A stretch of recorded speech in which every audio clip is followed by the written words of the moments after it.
Hello, everyone. I am multitasking right now, so I'm here on the webinar with you guys, and then I'm also on Instagram Live. Hi, everyone. But for those of you on Instagram Live, I am going to get cut off by Instagram Live, but what I'm doing is a webinar, so you can still check the link in the bio to get the replay later if you get very interested in the topic. So hello, everyone that is here on the webinar. We have a really good topic that we're talking about today. And it's quite an expansive topic, so I'm going to do my best to distill it down as much as possible, and obviously to give you a ton of information and make sense of it all as well. But we're really kicking off what we call the Better Your Brain series this month, and we're shedding light on a variety of different neurological conditions. And it's unfortunate that we're living in such an epidemic of depression and anxiety. And for those of us, especially living in the Northeast right now, a lot of us are really feeling the brunt of the winter blues, which is also known as a seasonal affective disorder. And then I know this personally hits home for me is addiction. And there is a huge epidemic of addiction right now as well. Personally, just in the hometown that I grew up in, since I've moved home, which has been about 8 years now, there's been 30 people that have passed away from heroin overdose. And this is not necessarily good friends, but just people that I know that I went to school with. So this is a pretty scary number, and that's just people that I know, let alone other people that are also dealing with the same thing. So the goal of tonight is to really be able to talk a little bit more about what are the limitations with the conventional approach, because unfortunately there's really not much testing being done. If anything, depression and anxiety are almost thought to be the same thing. And there's also a lot of assumptions that everything is a serotonin deficiency, which usually results in antidepressants. So it's a very linear approach for people that are very different, that all have different needs, all have different traumas, all have different biochemistry. And my goal is to really help you understand some of the imbalances that can happen, some of the infections that can cause us to have issues neurologically, and really just the top 3 things that our brain needs to function optimally. So I'm going to be going into this, and just so you know, those of you that are on the webinar and even on the Instagram Live, feel free to pop any questions in. If I am going to go over it, I won't address it right at the moment, but I am going to take questions at the end. So definitely, if you're on the webinar, throw it into the chat box, throw it into the comments. If you're on Instagram, I'm happy to answer questions that are more specific to you or a family member, etc. So as we kind of get into the topic, I want to utilize my fancy PowerPoint slide because I know that I will derail. But again, just to kind of reiterate, I want to go into really understanding or having people understand that you really don't know what you don't know when it comes to your anxiety and depression. We can obviously blame it on stress. We can blame it on a serotonin deficiency, but you don't really know unless you do the right testing. And being really uncover what is the testing that exists that is not being used conventionally, because very rarely do people even know that you can test for neurotransmitter levels, which is serotonin, dopamine, and I'm really going to be discussing like what is the difference between the deficiencies in those different neurotransmitters, because having a dopamine deficiency is actually very different than having a serotonin deficiency from, first of all, how you support it, but second of all, the symptoms that you have. And then of course I do want to give you some really basic tools to be able to start changing the biochemistry of your brain or even the biochemistry of your gut if that's part of the reason why you feel the way you do. But for those of you that are kind of new to this world of integrative medicine, myself, my name is Dr. Nicole Rivera. I run a practice called Integrative Wellness Group. And you know, the biggest thing that I feel like allows us to stand apart is that we always kind of question what was readily available. And we, because of the voids that we saw, not only with what was happening conventionally, and I mean this just like the traditional medicine approach, but in addition, just the plateaus that we hit with our patient care. And this really came down to not everybody's the same. Everybody needs a more personalized approach. And it led us to digging deeper and deeper and deeper with the right type of testing. So that's kind of how we evolved into who we are today. But in this, at the same time, is I don't even act as a physician. Some days I'm acting more as an investigator, and I'm really digging and asking the right questions to really be able to uncover what's going on with the person. Because that's step number one, is first of all, acknowledging that your symptoms are real. Because unfortunately, a lot of you that are listening to this webinar and live are probably been told that everything's in your head and all of your testing looks good and nobody knows what's wrong with you, so you're just depressed, or you're just an anxious person. And unfortunately, that's just bad medicine in my opinion. But I dig deeper and find out it's not in your head. You're not crazy. You're not just depressed. You have a whole slew of things that are causing you to feel the way that you do. And that kind of brings me to, what do? I classify myself as an integrative medicine physician. And I classify myself as that because I can work with a variety of different conditions, including anxiety, including depression, including bipolar, including seasonal affective disorder. But it's not because I'm just the master expert in that and I only treat that. It's because I do testing to actually decipher what is the root to why you feel that way. And once you figure that out, it just allows the person to just have that aha moment to be like, oh my gosh, that makes so much sense. And it also frees you from feeling so guilty about you feeling the way that you do and feeling low or feeling depressed. Because there's usually there's always a reason. There is always a reason for why you feel the way you do. So with that being said, some of you might be also wondering, like, how did I even get into this in the first place? And I didn't get into this because I had a lot of problems. At the end of the day, I actually thought I was really healthy. And when I did my testing, it uncovered that I had a slew of issues. And what I realized at that moment was that I just normalized those issues. The occasional depression, I blamed it on, oh, I was busy this week, I didn't get enough sleep. Oh, I have a lot of stress going on. Oh, I don't like my job. Or if I had anxiety, it was just like, oh, well, my mom's like that. And, I have a reason to worry because, everyone should be worried about that. And there were all these different things that I just settled for being my complete normal. And I realized that they weren't normal. They were all an effect and a result. So that was very empowering to me. And that's why I get on these webinars and lives and I do this, because I want you to understand that this is not something that's just in your head. We have so many different things that are working against us in our current environment. And there is a lot of contributing factors to why we are dealing with depression and anxiety and seasonal affective disorder and all of the other mental health disorders. So at this moment, I know that we are all very attached to our technology. I just want to give you guys the opportunity to shut other browsers down, get rid of the iPad, tell your kids to be quiet, because the information that I'm going to give you guys is not just your run-of-the-mill information. I'm not going to sit here and just drill it that your gut is the only cause of your depression. That's not what I'm going to do. I'm going to give you a lot of good quality information that you have not heard before. So just take this moment to kind of shut off all of the other distractions so that you could be present, because unfortunately we don't give ourselves that opportunity a lot. So first and foremost, I want all of you to know is it's not your fault if you have not been able to get better. It is not your fault if you've had relationships that you've compromised because you've been depressed and anxious. It is not your fault that you're maybe not talking to a family member right now because you just don't feel like yourself. At the end of the day, you have to decipher what is the root of why you feel the way you do, and then you need a strategy. This is not about just putting a Band-Aid on it. This is about strategy, and it takes time, and it also takes strategy to get strategy. And you have to have the right testing to do that in the first place. So just kind of a preliminary before we really dive into all of the things in relation to mental health is I just want you to understand that there are a couple of reasons why you haven't been able to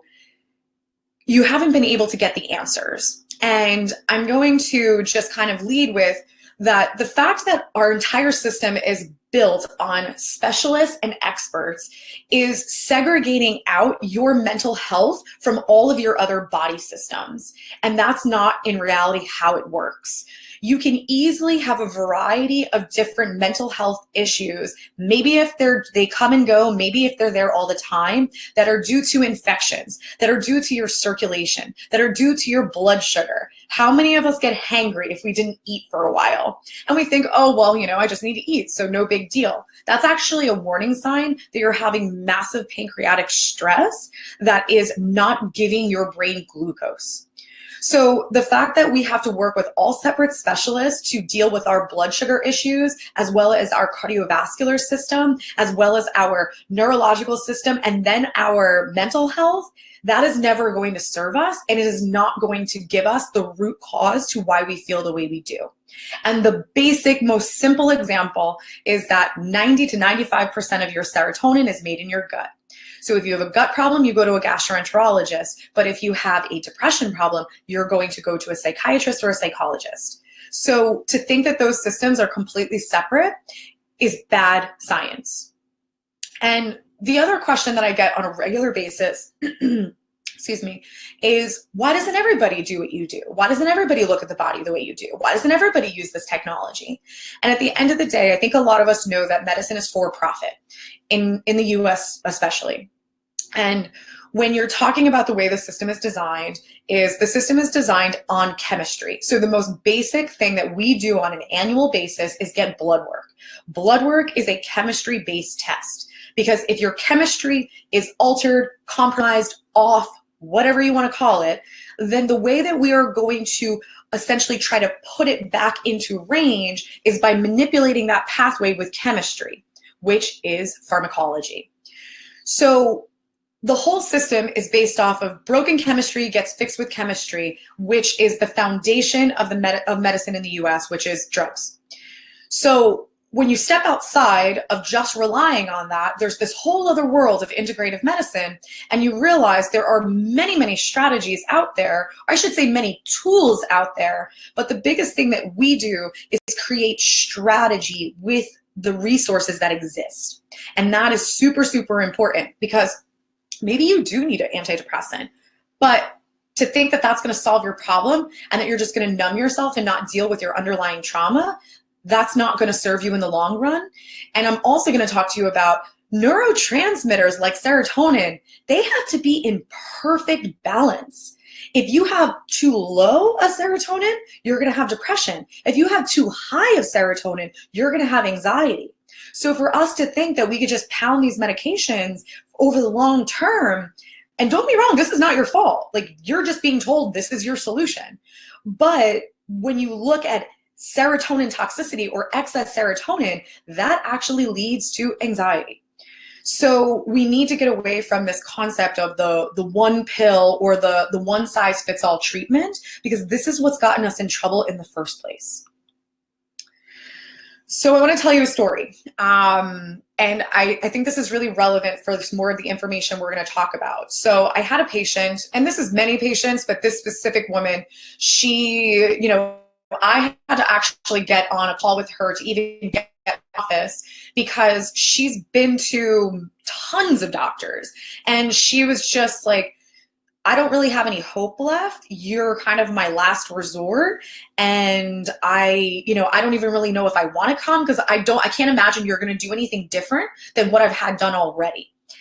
And she decided to come in, and we uncovered, a variety of different things, but her biggest complaints was depression, anxiety. I personally felt that she had a lot of rumination. She pretty much said things over and over and over. So if you've ever had like a fight with a relative or a spouse, and you replayed it over and over in your mind, that's rumination. A lot of us do that on a daily basis and are not even aware of it because it's our normal. But she also had a history of a lot of trauma, a lot of loss, a lot of abandonment. And this was, all things that she was aware of that she was dealing with, and she was dealing with it for a very, very long time. And then as she got older, she was then diagnosed with POTS syndrome. POTS syndrome is when you're having a lot of circulatory issues that cause you to be lightheaded, dizzy. It can even lead to fainting. So she was told that all of her issues were completely separate. And when we were digging into all of her testing, what it really turned out to be is that the biggest culprit behind her actual neurological stress was the fact that her brain was getting zero oxygen because she had such a poor circulatory system. And then when we dug deeper, one of her losses in her life was her mother, who passed away from an aortic aneurysm, which is pretty much a rupture in the aorta, which is part of your cardiovascular system. So genetically, she had a more fragile cardiovascular system, but she didn't know how to take care of it because nobody actually educated her on that.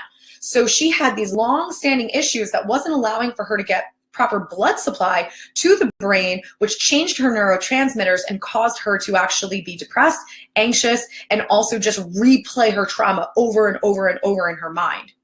So for me to sit there and try to mend her neurotransmitter pathways, but never address the root cause of her circulatory system, I would have never helped her. So it was a completely different approach than she expected. She was happy because I didn't give her the same run of the mill that everybody else did. But this is really a matter of piecing the puzzle together and looking at the body from an integrative perspective.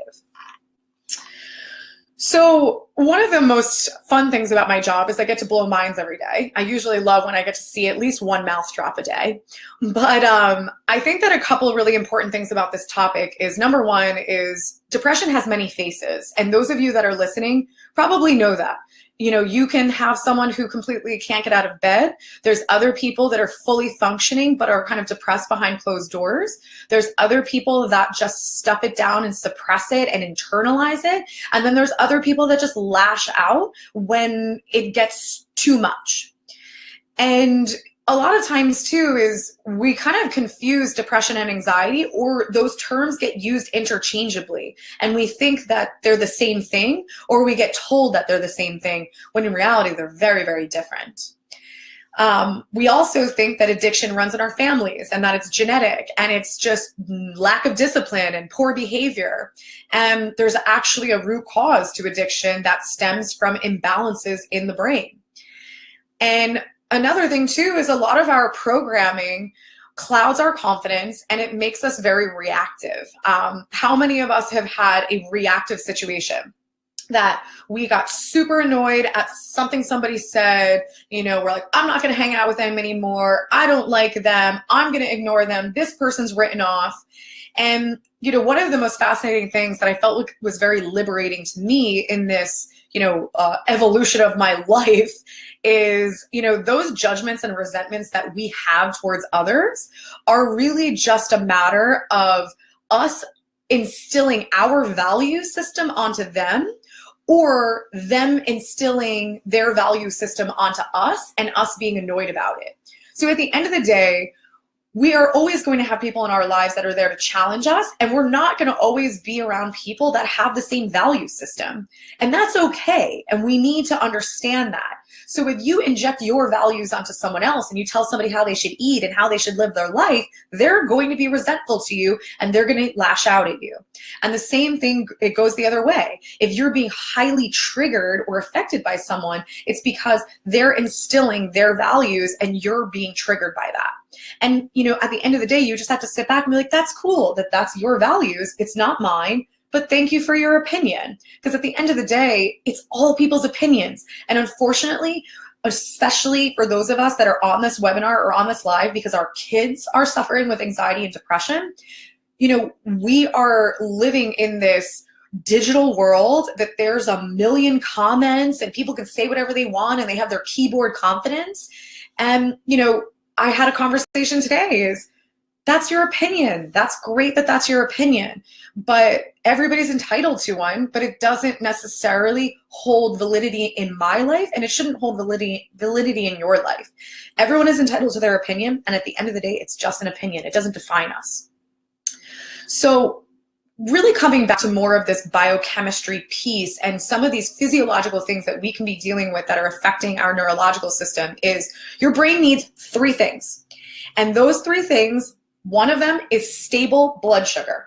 So if you're a diabetic, if you're hypoglycemic, If you have either type 1 or type 2 diabetes, if you're hyperglycemic, whatever it is, you have an issue with blood sugar. And maybe you haven't been diagnosed, but maybe you're that person who gets super hangry if you don't eat for a while. That is a blood sugar issue. Then the other thing that your brain needs is oxygen, and that comes from proper blood flow. So if you're a person who gets migraines, headaches, pressure, or you have cold hands and feet, chances are you don't have proper amounts of blood flow to your head, and you are not going to necessarily have proper oxygenation of your brain tissue. The next one is stimulation. So stimulation is exercise. Many of us are living a sedentary lifestyle. We're not making time to exercise, or we feel like too much of crap to actually exercise. And then the other thing too is after we get out of high school, get out of college, we kind of stop learning, unless, that's our passion or that's one of our values, is we get very stuck in our jobs. We don't learn new things. We don't stimulate our brains in a very productive way. And then our brains become very stagnant, and our pathways become stagnant as well, because you could be developing new pathways in your brain that make your brain healthier, or you could be actually shutting down pathways because you're only using certain ones in a day. So it's really, really important for you to figure out what you get excited about and read a book. Learn something new and read a book, a physical book. Do not read on your Kindle. You're activating completely different pathways that are not necessarily healthy pathways. You need to get back to the basics and start picking up paper, write. Even if it's just like you write notes for yourself, get off the technology at least for a little while, because it's so linear the way that we're using our brains and we're not branching out. So I want to kind of dive into these topics a little bit more. So blood sugar. There's a couple of reasons why you can have abnormal blood sugar, but one of my personal relatable situations is hypoglycemia. So how many of you that are listening don't eat breakfast in the morning? And even if you do, you eat breakfast after you drink coffee or some type of caffeinated beverage. Probably many of you. So you wake up, you don't really eat. It perpetuates to the point that you almost are like offended by food in the morning. You're just like, ugh, I cannot eat anything because I feel like a little nauseous or I'm just totally not hungry. Then you drink some type of caffeine and you suppress your appetite. Then it gets to like between 12 and 2 and you're ravenous and you're like, give me anything. And then you find yourself eating carbs to spike your blood sugar. You're not doing this consciously. You're doing this unconsciously, by the way. You spike your blood sugar because it's so low at this point. Then you crave caffeine in the afternoon because now you're tired. And then, always after coffee. And then after that, you go home, you eat dinner. You're usually snacking on cheese and crackers and all these things because you're so hungry as you're making dinner. Then you make dinner, you overeat, and then you want sugar. I think many of you can relate to that. Like, throw a hand up if you can.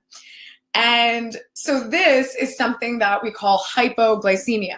So if your blood sugar is low, that's equally as bad as you being a diabetic, because what's happening is your brain runs on glucose. So if the glucose is too low, your brain can't use it.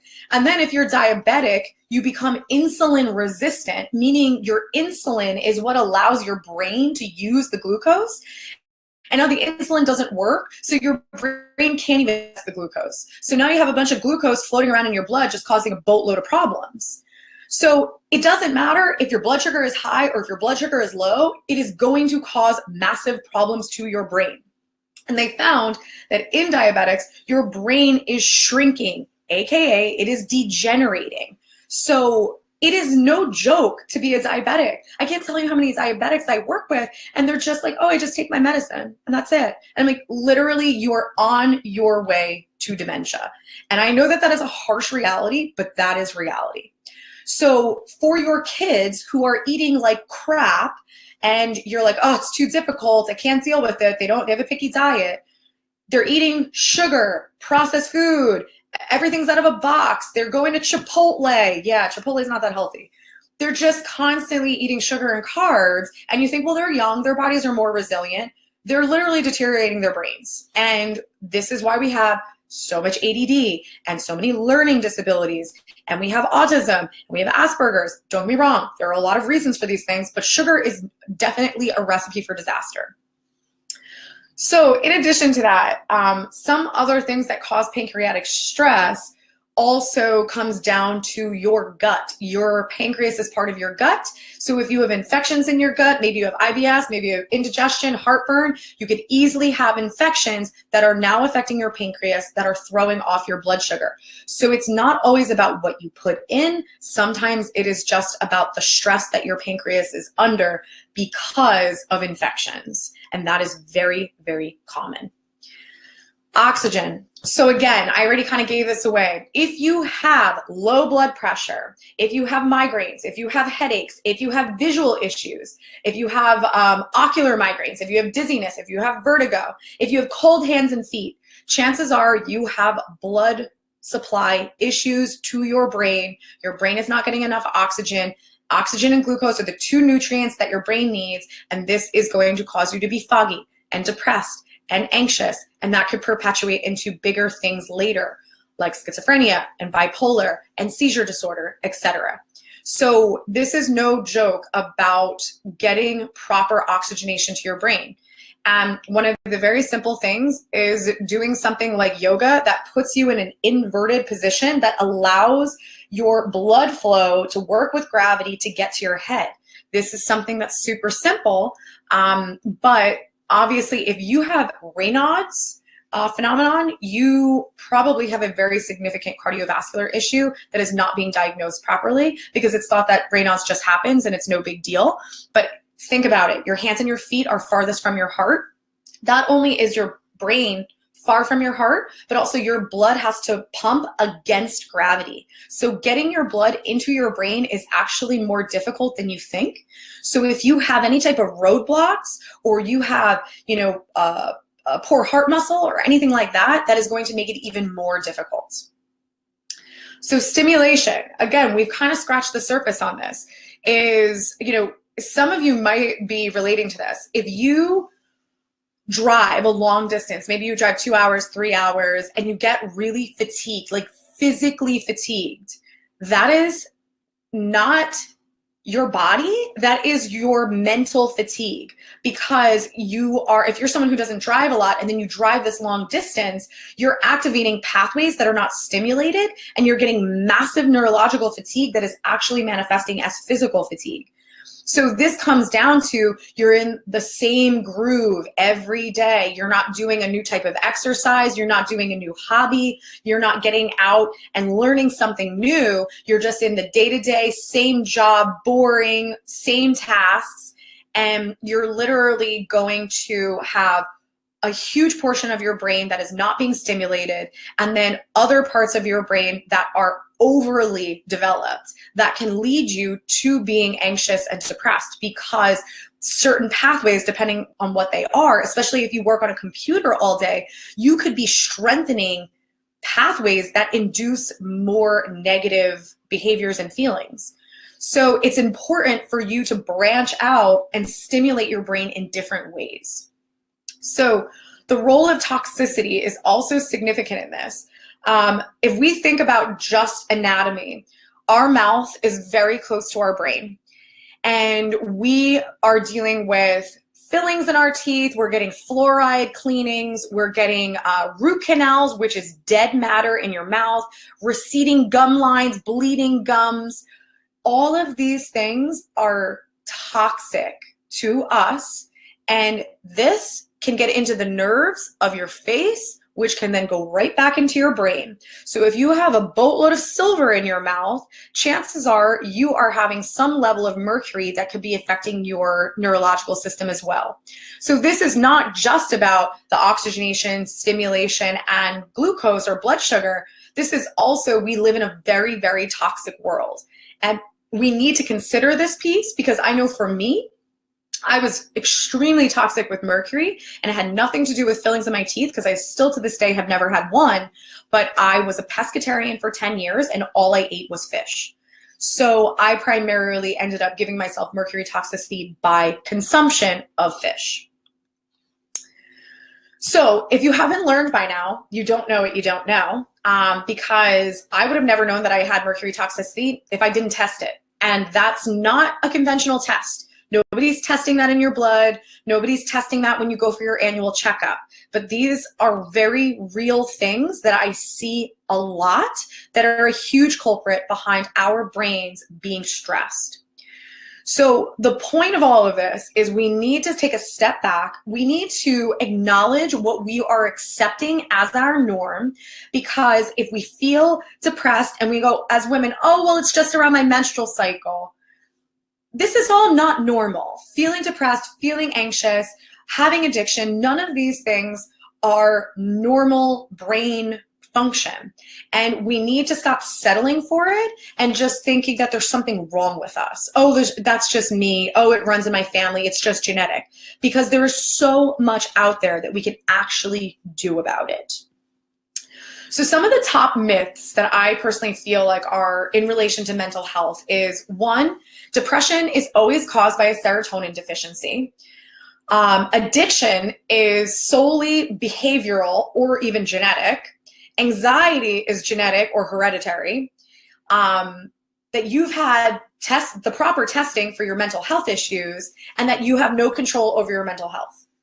So as we kind of go in, starting first and foremost with depression is always caused by a serotonin deficiency. This is really, really important. So if you have a true serotonin deficiency, then you potentially have lost enjoyment in things that you've once loved. You're finding very hard to find joy being around your family. You're finding hard to find joy in hobbies you used to like. You're really just, nothing is making you happy. And you could have all the money in the world and the most beautiful house and all these great things, and you just are not happy. Another thing is you might find that you're kind of snapping into rage or anger, and you probably are not able to really sleep deeply. But on the flip side, there's dopamine. And dopamine is a little bit different. Dopamine is when you feel very hopeless and very worthless. It's easy to lose your temper. You find it's really hard to cope with stress, hard to get motivated, and you kind of just stop caring because you just feel so hopeless. And these are very different symptoms that indicate two very different deficiencies, and they need to be worked with very differently. And number one, when it comes to serotonin, most of your serotonin is made in your gut, but also your frontal cortex. So if you've had a bad head injury to the front of your head, and you're that person that now has lost joy in many of the things, yeah, you probably do actually have a serotonin deficiency. But if it's from an injury, then you probably need to heal your brain and give it the nutrients that it needs, opposed to thinking that an SSRI is just going to fix the problem. And like I said before, is that if you go the route of taking an antidepressant, it's a very fine line, because if your serotonin is too low, you're depressed. But if your serotonin is too high, you then shift into becoming anxious. So it's very important to know that these look different, and you have to be strategic in the treatment. So secondary to that is seasonal affective disorder. So all of us that are in our complete winter slump right now, and we're hating the winter and trying to run for the hills, this is actually due to serotonin deficiency. Interesting enough is we have serotonin receptors in our skin that the sun activates. So when we're in the sun, we activate the serotonin in the skin, and then it helps to boost our level in our bodies. So this plays a very, very big role in feeling less depressed in the summer. So there are many ways that you could support serotonin without necessarily antidepressants, but step number one is balance your blood sugar. So if you are the person who does not eat breakfast, or you eat breakfast after drinking coffee or some other type of caffeine, you need to eat 30 minutes within waking up, and you need to eat something that is protein and fat based. Stop with the oatmeal, the cereals, the granola, stop with all of that. And I'm not saying long term, but you need to eat something almost like keto-esque in the morning before caffeine to balance your blood sugar, to start to boost your serotonin levels. So on the flip side, when you're dealing with dopamine, so dopamine is interesting because dopamine has a lot to do with pleasure seeking. So when we see massive dopamine deficiency, This has a lot to do with our addictive behaviors. So if you're, and I should clarify, I'm not talking about heroin. I'm not talking about alcohol per se. Yes, those are part of it. But I know for me, I had a dopamine deficiency. I had no idea that I did, but I used to get stressed and I was like, give me a mocha latte.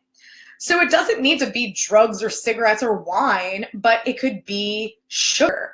It could be carbs. It could be fried food. It could be speeding. It could be gambling. It could be a variety of different things. But when your dopamine is suppressed, you will seek out these pleasure-seeking stimulus. But unfortunately, if you smoke the cigarette, it only gives you a short-term high. And if you drink the mocha latte, it gives you a short-term high.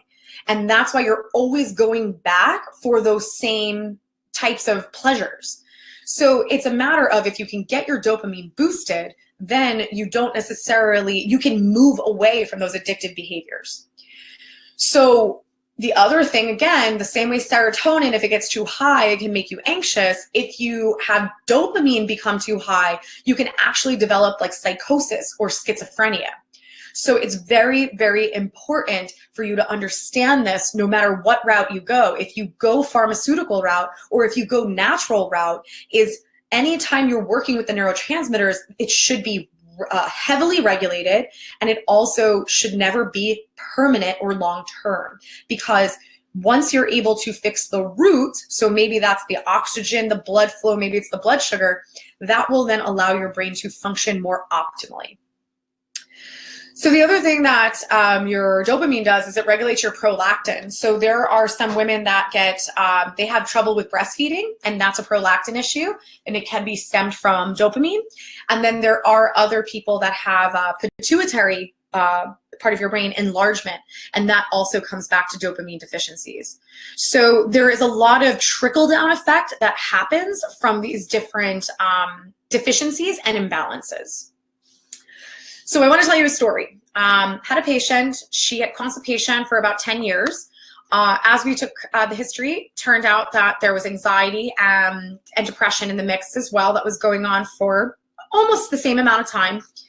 As we dug in, turned out patient had a snowboarding accident, resulted in a severe concussion, neck sprain, 13 staples in the head. Constipation came and went, nothing too bad, but started shortly after. Intermittent depression, definitely felt like it was more situational, you know, oh, stress, a lot of stuff going on, you know, somebody was rude, etc. Then there was dizziness. Then there was full-on fainting around the menstrual cycle with physical activity. So running, exercise, something like that, which then eventually turned into more anxious feelings that were more internalized, meaning like no panic attacks, but just feeling very worried, racy mind, and then eventually memory loss. So this was me. And it took a long time to piece the puzzle together because I didn't always know what I know now. And I had a lot of separate things that, again, that I classified as my normal, you know, occasional constipation. Oh, it's because I traveled. Oh, I ate wrong. Oh, I ate gluten. Depression. Oh, you know, I had a bad day, a lot of stress, you know, didn't sleep well. The dizziness was like, oh, I'm dehydrated. Fainting around the menstrual cycle, that was just kind of like, nobody could figure out what's wrong with me. So that was like, all right, I just got to learn how to live with this. And I just stopped doing cardiovascular activity around my menstrual cycle.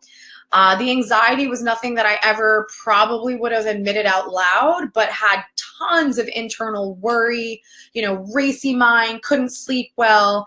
And then the memory loss was really probably the scariest because of the nature of what I do. Not being able to remember things was really a scary moment in my life. So it really came down to being super, super multifaceted. What happened was my injury caused a lot of scar tissue in my brain and a lot of alteration in my cerebral spinal fluid, which caused me to have a lot of blood supply issues to my brain. Secondary to that, because I had bad whiplash, I actually damaged my vagus nerve. Your vagus nerve controls your lungs, your heart rate, your gastrointestinal system, your reproductive system. Your vagus nerve does all of the things that you don't think about, like breathe, have your heart beat. So the vagus nerve was a big culprit in the constipation. The constipation then led to decreased serotonin levels. I was really not eating properly. I was skipping breakfast. That story that I told you about, wake up, don't want to eat, drink the coffee, suppress the appetite, that was me. That was 100% me. Like slamming carbs when I would like get home from school because I was so hungry, and then I would want to eat sugar after. So my blood sugar was a mess. And then the vagus nerve, because it also innervates your reproductive system, that was inducing the response, the fainting response around my menstrual cycle. So this was something that was a snowball. It was a snowball over time, and it affected me greatly. But because everything was a gradual onset, I just learned to live with it, adapt, and I normalized it. And also, my blood work looked great. I was super healthy according to all the conventional means. So really when it comes down to the second piece of the puzzle here is that, when you are dealing with depression and anxiety, you obviously want your case to be handled with the utmost care. And you are in such a low, vulnerable place that you just want to trust that the doctor is going to do exactly what is right for you. And I do think that they are, but they're doing what is best based off of their very, very small set of tools, which is pharmacology. And, when we even talk about some of the testing, like an EEG, first of all, is never really done unless you have seizures. But there is something called a QEEG, and a QEEG is called a quantitative EEG. And this is something that actually maps the complete hemispheres of your brain and all of the lobes of your brain. And it tells you what's active, what's underactive, what's overactive. What do your brain waves look like? Is the left hemisphere talking to the right hemisphere? Are your neurotransmitters off? Are there certain centers that are completely shut down? Do you have abnormal pathways that are very strong? Like, it literally gives you a map of your brain and a report that allows you to understand what that map is manifesting from a symptomatic standpoint. And then from there, the QEEG, the brain map, actually can dictate a process called neurofeedback, which will actually retrain your brain to be balanced and healthy again. Like, this technology exists and we are not using it in medicine. It is crazy to me. But even in addition to that is we assume that everybody has a serotonin problem. And what about the dopamine? I didn't even talk about acetylcholine and norepinephrine. I didn't even talk about the other neurotransmitters. There are so many neurotransmitters that can contribute to you feeling off. So neurotransmitter testing is done through the urine. You could easily get a baseline for what is going on. Are you truly serotonin deficient, or is there something else going on? Some of the more unique technologies that we do, which I'm actually going to show you in a minute, is the bioresonance testing. So bioresonance is a type of technology that we use that actually scans down to the DNA level. And we can actually scan not just the brain, but we can scan the vascular supply to the brain. We can scan the pancreas to see if the blood or the pancreas is stressed, that's throwing off the blood sugar. Like, it's a fascinating technology that's only really being used in Europe.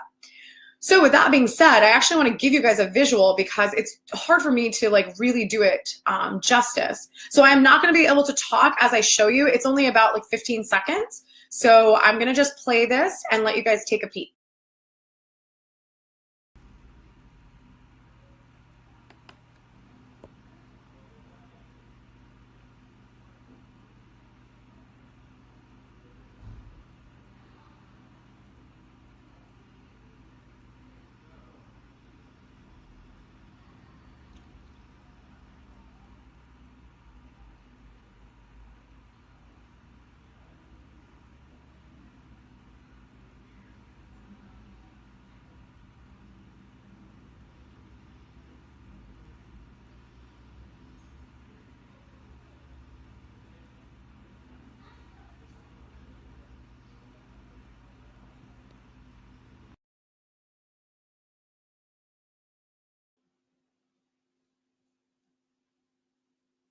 All right, I'm back.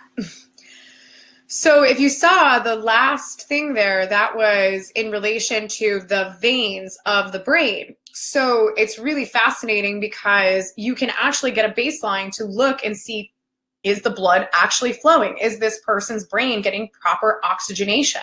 So this is a technology that we use regularly to piece the puzzle together so we're not missing anything. And then the other really fascinating thing too is that we have a different technology called Bioscan. Bioscan actually works as a digital version of acupuncture. So it actually looks at the meridians. So you have a bunch of meridians that actually come up into the head. So one simple example is the gallbladder, which is part of your digestive system. The gallbladder meridian comes up and wraps around to the temples. So many people complain of temple pressure or headaches, and sometimes that actually is a meridian-based issue and it comes from the gallbladder. It's not actually a head issue. So it's really, really significant to be able to understand the differences behind, okay, is there something going on vascularly? Is this a meridian problem? And it's really, though treatment protocols are going to be completely different. Heavy metal testing is another big one. I mentioned how mercury can play such a big role in the brain. But another big one that I haven't even touched on, which is so important, is infectious disease testing. So those of you listening, how many have you heard that when a woman is pregnant, she should not change cat litter if she has a cat? So the reason why they say that is because of the risk of exposure to something called toxoplasmosis, which is a parasite that causes the capillaries of the brain to explode. Yes, they have proven this under specific types of diagnostic testing at UPenn. I've actually seen the footage. So when you're talking about different infections that can cause massive neurological stress, we have things in the parasite family, toxoplasmosis, which is transmitted from cats being one. Another one transmitted from cats being called Bartonella, which is also known as a co-infection to Lyme disease. And then there's Lyme disease. Lyme disease in certain cases does become neurological. And these are people, they call it Lyme rage. I've seen everything from Lyme rage to Lyme depression to literally unable to form sentences, to seizures, to paralysis. I've had someone come to my office in a wheelchair because of paralysis from Lyme disease. So this is no joke, and this is being so overlooked by medicine. And another big one being overlooked is mold and mycotoxin illness. There is mold in our food. It's in some of our favorites. It's in chocolate, it's in coffee, it's in wine, it's in blue cheese. And then there's obviously mold that comes from our water damaged buildings. So these are all things that need to be considered when you are struggling with depression or anxiety or seasonal affective disorder or addiction, because these things could hijack you completely, that you are not even yourself anymore. So with that being said, this is kind of a really good example of testing not always being able to reveal what's going on. So a patient came to us about 8 years old. He had sensory issues. They were actually at the time deciding if he was technically classified as being on the autistic spectrum. He had a lot of gut complaints as well. So as we did testing, at this time, I was using a lot more conventional tests. I was doing blood work and stool analysis. I did not have bioresonance technology. I didn't have bioscan technology at this time. So as we were using these conventional tests, we found that he had some fungal overgrowth from the stool sample. He had some heavy metal toxicity. So we started to work together. And because he had many sensory issues, he had a lot of issues with his mouth. He wouldn't brush his teeth.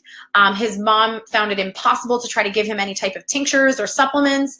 So she agreed that it would be best to use a suppository, which a suppository is a little detoxification supplement that can be put into the rectum to help to detox. So that was the route that we chose was best. And as we were going through, his mom said to me, I saw a worm, excuse me. And I was like, okay, well, nothing came up in the stool sample. So then we decided to do 3 different stool samples from 3 different companies, and every single time they said he had no issues with parasites. And then at that point, after spending almost $1,000, she looked at me and said, I've seen worms 3 times. What are we going to do about it? And it really opened my eyes to understand that not all the testing is reliable, even when you're using these really high quality labs. And I learned the hard way by one of my mentors, who's Dr. Klinghardt. He told me that, because he's a German physician, he said that in Europe, they will actually have a patient stay in the office, and when they have a bowel movement, they will take the sample and put it under a microscope immediately to check for parasites, because parasites will actually self-destruct 20 minutes after the bowel movement leaves the body. So it is very difficult for our labs in the US to pick up on parasite issues. So this is just very, very important, because parasites will hijack your behaviors. So outside of that, I think that, really walking away with some important things that you can apply right away. And one of them being that, a lot of us don't feel in control of our mental health. We feel very powerless. And I think that it's important for you to understand that everything I'm talking about tonight is just trying to help you understand that there is better testing out there. There are better approaches out there. And once you understand the root, anything is possible. And chances are you're not depressed for no reason. Chances are there is a root cause. That could be an infection. It could be a blood supply issue. It could be a blood sugar issue. It could be a toxicity issue. Really, there are many, many possibilities. But also, we are living in this world of gluten sensitivity, celiac disease, etc.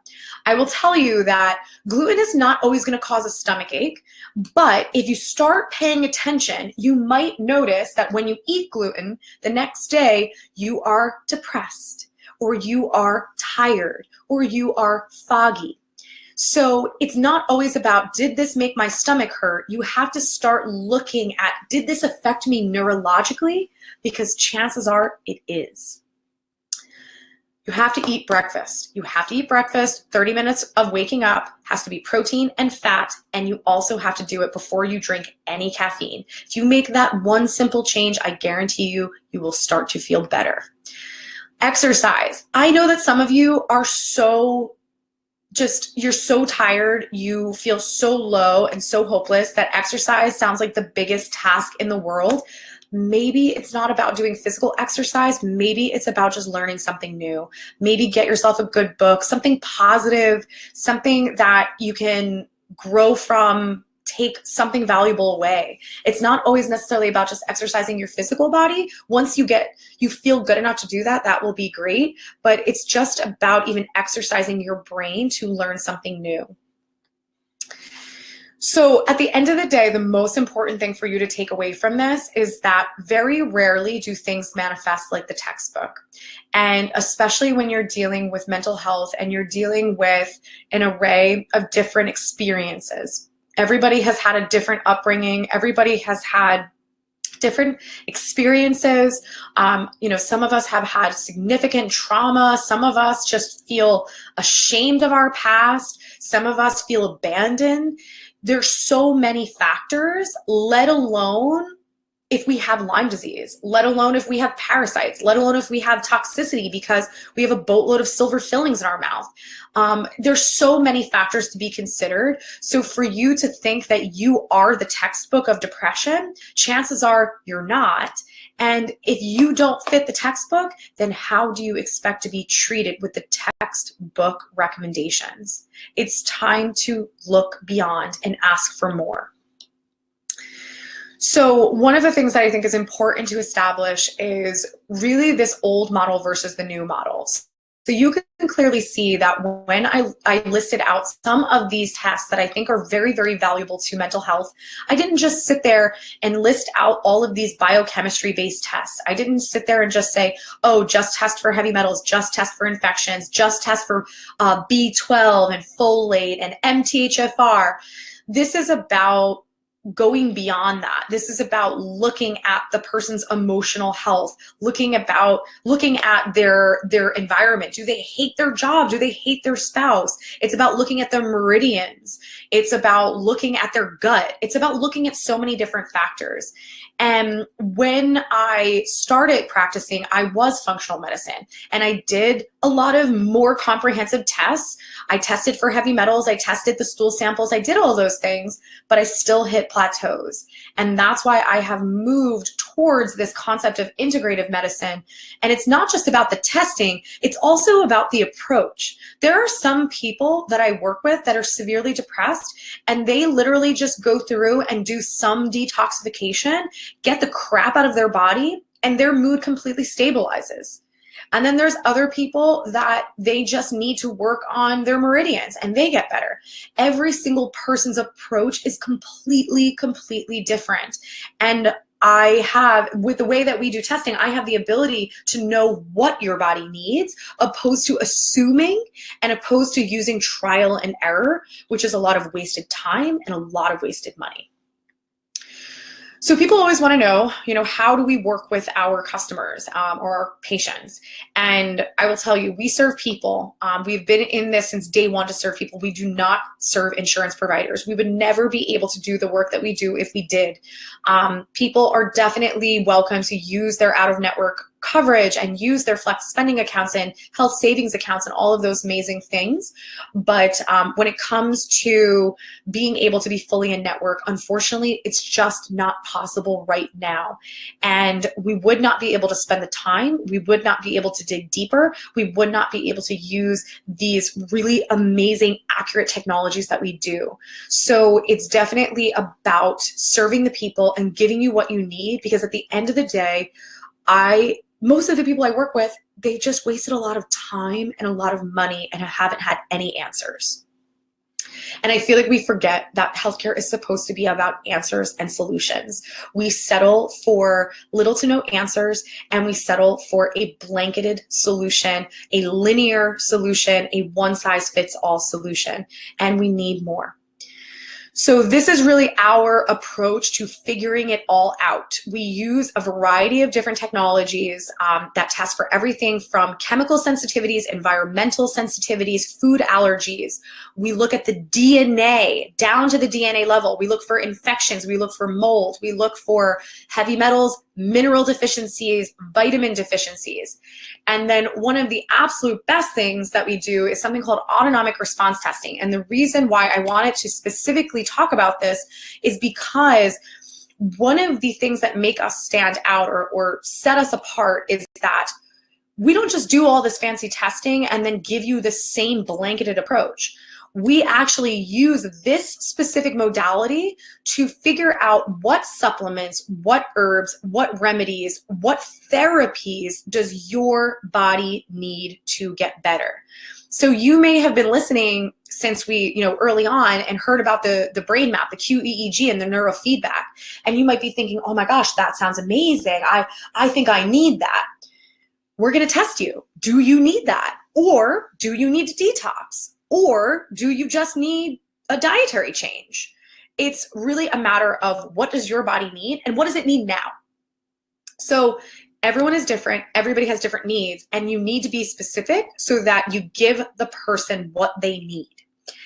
And I always say to people, trying to put a value on, getting these answers, getting this testing, it varies because it depends on your goals and what you can achieve. I have some people that are like, I don't know what to eat. Everything makes me sick. Being able to know what they can and can't eat is priceless to them. Being depressed for 10 years and not being able to get out of bed and, losing all your hopes and dreams and aspirations and losing, your relationships, being able to get your life back, that's priceless. So at the end of the day, putting a true value on this was really difficult. And I do feel like depending on what your goal is, what we can offer in the answers we can provide is priceless. If you're long distance, definitely, or you have somebody that you're listening to this and you're like, oh my gosh, I really want to send it to them. We can do all of our testing from a distance. And the reason we can do that is because most of our tests are actually DNA based. So DNA is in your hair. So we can actually do most of our testing on a hair sample, which will allow us to get all of the information that we need. And then from there, if the person does decide that they want to get treatment with us, we do offer everything from immersion weekends to immersion weeks, which are pretty amazing. We see amazing results. We actually, if you follow us on Instagram or Facebook, definitely check out, we actually have a amazing woman who's in from Vegas right now doing an immersion week that she was really excited about us documenting the process. So definitely keep an eye on that because she's doing amazing and it's really exciting.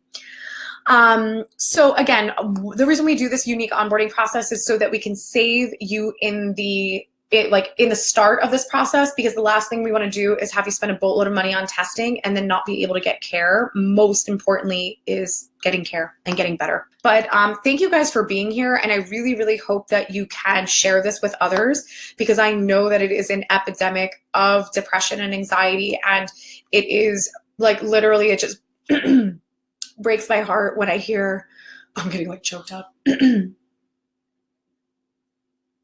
It really breaks my heart, some of the things I hear on a day-to-day basis. I had a friend of mine who pretty much said that her mom found her 27-year-old daughter dead in her bedroom because she ran out of her medicine for depression, and she went to the hospital and she got some type of medicine and she got home, and they still don't really even know what happened. And it's just, we can't rely on these methods. We just can't. And it's really, we're not taking into consideration the long-term effects. We're not taking into consideration how they mix with each other. We're just not taking these things into consideration. We don't realize how dangerous they are.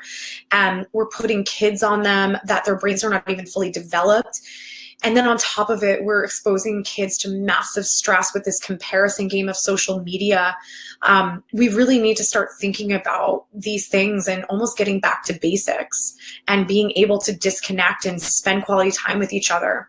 I know your kids are going to kick and scream if you take away those iPads and cell phones, but it's just at least like taking some time away from it. But lastly, I just want you guys to know that this is an educational experience. I really, really hope you got a lot out of it and you learned new things.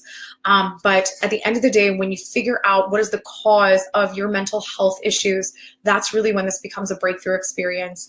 And then being able to know what you need to do to actually heal. So thank you guys for being here with me. I really, really appreciate it. Definitely check out our website for podcasts or any additional information with our team if you want to learn a little bit more about working with us. All right, guys, I'll see you next week. Hey everyone, so I hope you enjoyed the webinar. There are so many amazing topics that we've covered over the course of the few years, but we are actually popping in this new segment here just because IWG is constantly evolving over the years. And we are evolving when it comes to our approach, our diagnostic testing, as well as even the experts that we're bringing onto our team. So I wanted to make sure that we could have the most up-to-date information about what it looks like to actually get rolling and figure out what is going on with you. Why are you not feeling your best? And really, first and foremost, is we really need to establish this idea of what is the old model and what is the new model? Because unfortunately, most of what we classify as the norm in medicine is really operating out of an old model. This old model that thinks the body is a bunch of separate systems that are working independent from each other. And it's really looking at how can we leverage better testing that gives us more information, looks at the body as a whole, and actually has the ability to connect the dots. How is your gut affecting your brain? How is your brain affecting your heart? So on and so forth. But I think the most important thing is we need to understand that we need to take the guessing and the subjectivity out of medicine. And we need to start leveraging this idea of we do not guess, we test. And once you have that objective information, you can make better decisions and you can actually have a clear roadmap as to how your body can heal. So this saves us time and it definitely saves us money. So when we're moving into this idea of this integrative approach, just to be clear on what this means is we start with leveraging way better testing to really figure out what the heck is going on. What is the root of the issue? And from there is creating a very clear roadmap as to what the healing process looks like. And I will tell you right now is one person with irritable bowel syndrome and another person with irritable bowel syndrome, their protocol is not the same. It is not about a cookie cutter approach. It's about knowing what you need. And that really comes from some specialized testing that we specifically do here at Integrative Wellness Group. So when we create that roadmap of this is how to heal, it is specific to you. And that's really where you see the magic happen. So when it comes to integrating different therapies, this is not just about diet and supplements. Yes, diet is a piece, but it's about balance. It's not about stressing yourself out. Supplementation is an amazing way to start giving your body nutrients that it needs, maybe pulling things out of the body that the body doesn't need. But then in addition is, do you need scar tissue work? Do you need to work on limiting beliefs and emotional elements to your chronic illness? Do you also need hyperbaric oxygenation therapy? Do you need physical body work because you had tons of injuries? These things matter and they have to be considered because many of you, the reason why you're here is because you've tried things and you've hit plateaus or you've given up. And you're here to potentially find new insight, new ideas, and a new approach to getting better. So really what it starts with is we want to get to know you. We want to know what's going on with you. Why are you on this webinar?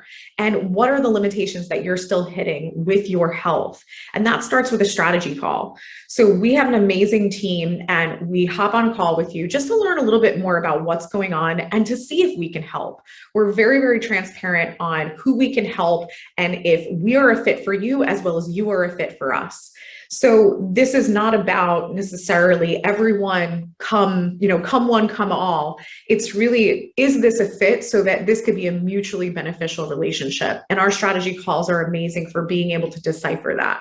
So the strategy call is the starting place, and you're going to be able to find the link here so that you can hop on a call. If you head over to integrativewellnessgroup.com, you can find links all over the website, top right corner specifically, so that you can access this free call with our team and learn a little bit more about how we are working with our patients. Just so you are aware, it's a two-tiered process. We need to figure out what's going on with you first. So we start with an onboarding process. That onboarding process allows us to do all of our testing and all of our diagnostics. We piece together 5 different data points, sometimes more, never less than 5. And those data points look at every aspect of your body from the physical, mental, emotional, biochemical, and physiological. And we look at all of those pieces and we figure out exactly what is going on. Our brand promise to you is that you will 100% walk away knowing what is going on with your body. And from there, it's really now a matter of here's your clear-cut roadmap on how to heal, and then being able to give you that in order to move forward with your healing process. So just know we dig in, we get the diagnostics first. Part number 2 is actually having that clear roadmap to start the healing process. So this is a really, really strategic way of going about how to get the body to heal, number 1, but number 2 is giving you clarity and an understanding as to what your body needs so you could be your advocate. We are here to support you every single step of the way, but it's also you understanding really what you could be doing on your own in order to heal. So again, hop on that strategy call, learn a little bit more about how we are working with different people. And second to that is, I just want you to know that these webinars are chock full of amazing information and they are here to enlighten you and inspire you. But really at the end of the day, this is an educational experience. And when you actually dig in and figure out what is going on with you and your body, and you get those answers, that's when this becomes a breakthrough experience. And it shifts your life in a way that you can't really imagine. And obviously, that process is continued once you actually start to heal. And the biggest thing that I think I've realized over the years is that when you start that healing process, it's so eye-opening of how you settled. You settled to feel mediocre. Some of you just settled to feel like crap. And we almost don't even know any different. And when you start to remove those layers and you start to regain your energy and to regain your brain capacity and to just regain your health, you regain your life and you regain your inspiration and motivation for life. And really, at the end of the day, that is something that is priceless. And it's the reason why I wake up and do this work every single day. And it's the reason why our team does this work every day. So again, we thank you so much for being here. And we hope you take advantage of hopping on a call with our team. And then obviously you can inquire on our website as well if you have further questions. But we hope to see you in the future.